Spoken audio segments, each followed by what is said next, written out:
Dobro večer svima. Pa mislim da smo odigrali jednu možda do sada najlošiju utakmicu.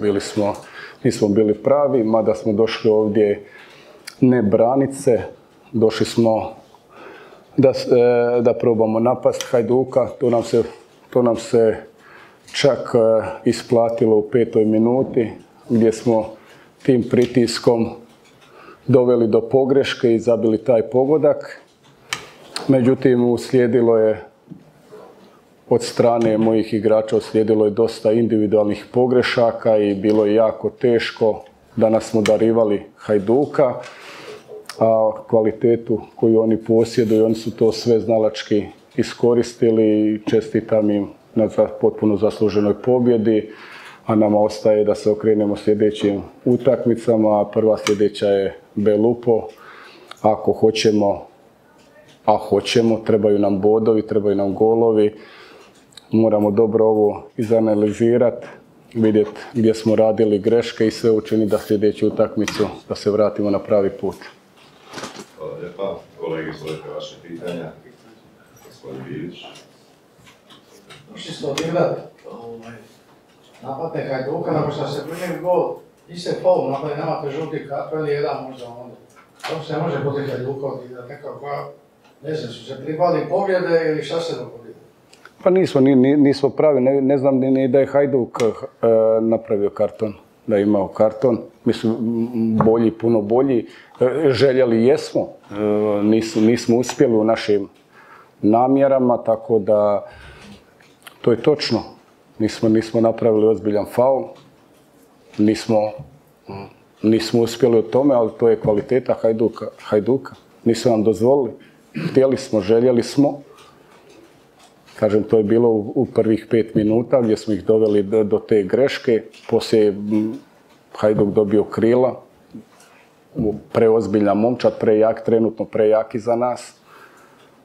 Nisu nam dozvolili. Poznajte da ste navijač Hajduka, može li Hajduk biti prvak? I još pitanje, šta se dogodilo da Došević, da sve to povinuo? Ležan, šta smo se dogodilo da ste mogli izaći? Pa sada prve navijač sam svih klubova hrvatskih. Što se tiče Radoševića, pa mislim za sada prve prognoze da je istegnuće ligamenata, ali vidjet ćemo kad napravimo magnetnu. Što se tiče ovog Hajduka, ovo kako izgledaju, kako djeluju,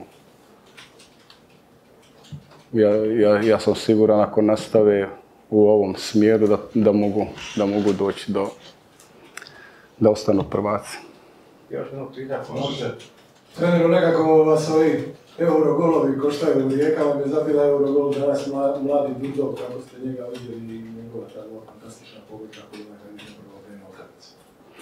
Pa znali smo kvalitetu Dordova, to smo upozoravali, Bijuka isto Livaju, da ne spominjem, kažem opet, trebao bi onda sve nabrajati od Krovinovića, Rakitića, ali znali smo za Dordova, znali smo da je po desnoj strani da ulazi na svoju lijevu nogu, da ima udarac izvana. Upozoravali jesmo, međutim zabio fantastične golove, kažem, nismo bili pravi. Kao što smo bili u prošloj utakmici sa Rijekom gdje smo odigrali dobru utakmicu i primimo taj eurogol Jankovića, danas smo skroz nešto kontra odigrali i kažem, ne mogu možda ovako topal. Zaslužena pobjeda Hajduka, mi podbacili, definitivno puno pogrešaka što nije dopustivo na ovoj razini i pogotovo protiv ovakve momčadi kakva je Hajduk, sve to kazni, tako da je mogao rezultat biti i visoči. Hvala lijepa. Treneru, rekli ste da je zaslužena pobjeda, no je li možda momčad vaša zadnjih 15-20 minuta odustala od napadanja i jednostavno se povukla i rekla ne? A nije da smo mi odustali, nego to je kvaliteta Hajduka, nije ti dozvolio, nije da mi nismo željeli, ne mogu ja svojim momcima, sad sam rekao u slačionici, ne mogu ništa da prebacim, oni su željeli, oni su htjeli, međutim jednostavno danas je pobjedila puno kvalitetnija momčad.